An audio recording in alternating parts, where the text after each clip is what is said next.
Hi everyone! Welcome back to my channel, and for today's video guys, andito po tayo sa Alfonso, Cavite, and 8 minutes to Tagaytay. Meron po tayo ditong property. Guys, I will assure you, isa po ito sa pinakamagandang property na ma-offer ko right now, no? This is actually may kuryente, may water na. And this one, ang landmark niya is, search nyo na sa Google Map, Barangay Esperanza, Ibaba, Barangay Hall. So katabi lang nito yung property. So ito siya, may mga concrete road yan. Electricity, water, may LTE signal, may mga kapitbahay. Malakas ang tubig, you know. And going to Tagaytay, sa Antonio's breakfast is around 8 minutes. So ngayon is around 5:45 PM. Nagmotor tayo going to the property. Ayan. Kasya dito car guys, napakalaki ng kalsada. Ayan. Tapos papaliparan ko ng drone shot mamaya if gaano to accessible to the Barangay Road. Siguro mga 2 minutes going to Barangay Road, going to Tagaytay mga 8 minutes. Tapos malapit siya sa Antonio's breakfast, no? So ito yung ating property, ayan. So siguro para mas makita nyo muna siya and appreciate nyo yung kanyang surroundings and yung tanawin. Napakaganda nito guys. May mga pinyahan pa na what do you call this, view doon sa likod. May balcony and may second floor, may ground floor pa. So yeah, we will go there. So for now, panoorin nyo muna yung drone shot para ma-appreciate nyo yung napakagandang property. Just for only 6,200,000 square meter ang kanyang lot area, 125 square meter yung kanyang floor area, 4 bedrooms. At guys, papaikutan natin ng drone shot to para makita nyo talaga siya. Free transfer of title na dun siya. So I will show it here on 3, 2, 1. Ito po yung kanyang drone shot.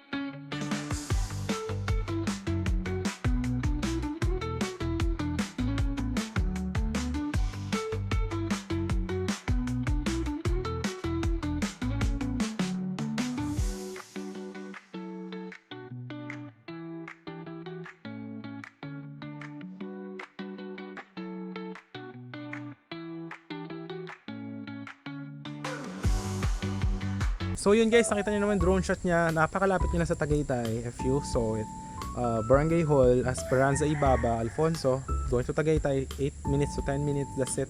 Very cold weather guys, and napakatahimik ng surroundings guys. So ito, kasya rito, 3 car. Ayan o. Ito yung parking area. Ayan yung kapitbahay. End lot na yan guys eh. Ayan o, tingnan nyo.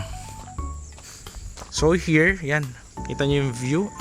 Ayan. Kasya rito, 3 sasakyan. 1, 2, 3. Ayan. So for only 6 million guys, 200 square meter. And ito agad yung bubungod sa inyo, di ba? Napakaganda. Ayan. And ayan guys, kompleto na yan with the sliding windows. Napakaganda mga bathroom. Ayan. So pipinturahan pa po ito, no? Ayusin pa po yan. So ito siya. Napakaganda. So siguro ang gawin natin muna, before tayo pumasok sa house is puntahan natin yung sa baba.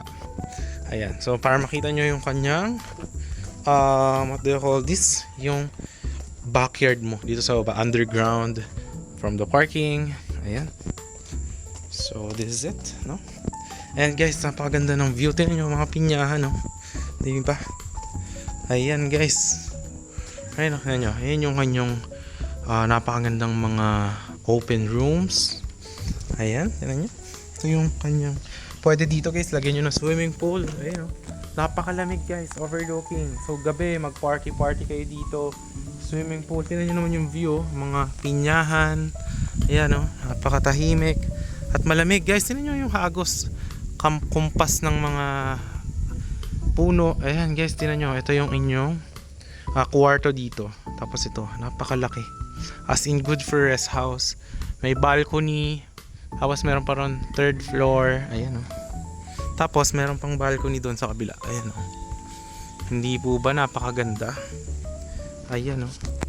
So, ang maganda dito guys, kayo nang bahala if what you want to do with this one. But for the turnover nito, ayan, nakapintura na po yan. May kuryente, water, may drainage system, Meron na tong mga yung sa drainage, yung kanyang Poso Negro lahat. Pwede nga kayo actually magtanim-tanim dito. Ito yung mga pinyahan. Napakalamig guys dito sa area na to. I assure you, this property is around 520 meters above sea level. Tagaytay is around 560 meters above sea level. So yan guys, may balcony. Isipin nyo, for 6 million free transfer of title, pwede nyo nang gamitin bahay. 90% pag payment nyo, sign kayo deed of sale with the seller. Then yung 10% remaining will be paid kapag nabigyan nyo na sa inyo individual title nyo. But pag payment nyo, deed of sale, pwede nyo na actually ito tirahan, no? Ayan, so napakaganda guys. Tingnan nyo naman. Ayun, no? Tatapusin pa yan yung mga pintura, yung mga lightings, no? But you get the idea. If you are actually looking for a rest house, pag marami kang bisita dito sa weekend, pagod ka sa Manila, no? Pagod ka sa Manila, I highly advise this property guys.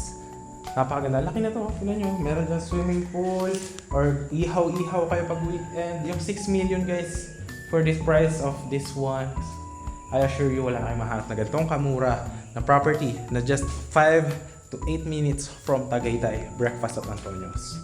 Ito yung kanyang CR sa baba. Ayan. Napakalaki guys. Ayan. Hindi po ba? Ayan. So, you got the idea, no? Alright. So, tapos na tayo dyan sa may tour dito sa baba. Alright.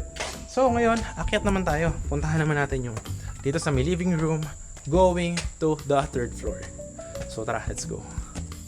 Napakaganda, guys. Tingnan mo naman, no? Alam mo yun, yung amoy ba? Yung parking. Yung amoy dito, guys, amoy nature. Yung masasabi ko, napaka-relaxing. Ito tayo sa pinto. Alright, naka-sliding lahat. Alright, pasok tayo dito. Okay, ito yung living room. Ayan, oh. Napakalaki ng living room, guys. Ayan, meron na rin mga faucet. Tapos yan, modern na rin yung kanyang electricity breaker. Yung kanyang CR. Ito guys, modern look of the restroom. Ayan, oh. Ito yung first bathroom, no? So yung kanina sa baba, pangalawang bathroom yun. Alright, ito yung napakagandang living room. Tingnan mo, ayan yung view dito. So ito, lalagyan na sliding windows din to. Ayan. Alright. So, let's now go here.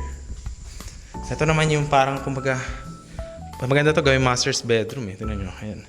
May sariling CR dito. Ayan. Ito yung pangatlong CR. Ayan. So, yan. Actually, maganda, no? Ayan. Though, tatapusin, lalagyan na exhaust. Ito yung kanyang shower, lalagyan dyan. Tapos dito, kung ano pa yung mga tatapusin. Actually, kung may suggestion kayo, pwede natin i-suggest yan kay seller. Para, habang ginagawa pa, magawa natin yung gusto nyo. Ito yung kwarto, no? From the CR. Ayan. Ito, yung kayong unang balcony. Tignan nyo naman. Ayan yung view mo. Ayan, oh. Mga pinyahan, di ba? So, what do you think, guys? Is this worth 6 million? I think so. Yun naman. Mag-relax ka dito after your stressful business or work, no? Napakaganda. Actually, malamig dito, guys, lalo pagkagabi. At umaga, magkape-kape ka. You are thinking about your family, no? Your grandpa, your grandma. Meron kayong ganitong pangarap. 200 square meter, guys. Ang ganda. Ito yung balcony. Labig. Diba? Tapos yung view dito sa likod. So tara, akit naman tayo doon sa may 3rd floor. Let's go. So ngayon, dito tayo. Galing tayo doon sa may, ito yung kitchen, ito yung living area. Ayan. So akit naman tayo sa 3rd floor. Alright. Ito, may dalawang bintana, guys. Ayan, napakaganda. Ito yung inyong room. Ayan, ganda, guys. Oh. So, ito yung inyong bintana. Lalagyan din ng sliding windows here. Ayan, oh. Ayan yung mga makikita nyo yung kapitbahay. Ayan. Ayan, oh. Napaka-relaxing. Ayan, kita nyo? And may sliding windows din dyan. And then, dito yung inyong terrace. Ayan. Ito siya. Ayan, napakaganda guys. Ito yung view. Nandito ka sa tuktok. Yun yung balcony kanina sa baba. Alright. Napakaganda guys. At Esperanza Alfonso Ibaba. Ayan. Ang lamig, no? Ganda. Tignan nyo guys, oh. Diba? Ito yung third floor mo. Ganda. I highly advise this one. Ay, may mga kapitbahay dun. Dami rin. Kotse dyan, oh. Parang compound ba? Ayan. May mga nakatira na rin. May kuryente na kasi dito tsaka tubig. Tsaka may mga nakatira na rin dyan sa iba na lots. Ayan. So, what do you think guys? Napakaganda. Kompleto na rin yan. Lalagyan na lang ng mga ilaw. But for the mga socket, kuryente, water, meron na yan dito. So, I think that sums up our property tour for this house. No? So, napakaganda guys. I really love the house. So, ang maganda nito guys, tatlo yung CR. No?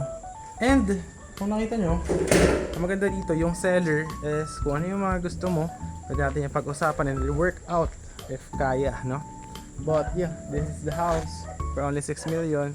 200 square meter ang lot area. 125 yung floor area. Actually, marami kang pwedeng gawin dito if for rest house kasama family. And yeah, so ang system guys, 90% payment for the deed of sale. Then after that, pwede nyo nang nilipatan ng gamit. The 10% remaining will be paid kapag nabigyan na sa inyo individual title nitong lot, itong property na to. So yun, that sums our house tour of this one. If you do like this one, kindly hit the thumbs up, share more to other people, and if you are interested, message mo ko sa Viber or WhatsApp, and I hope ma-assist ko kayo sa pagbili itong napakagandang housing lot na ito. Once again guys, this is John Critch, and I hope to see you in the next vlogs. Bye bye.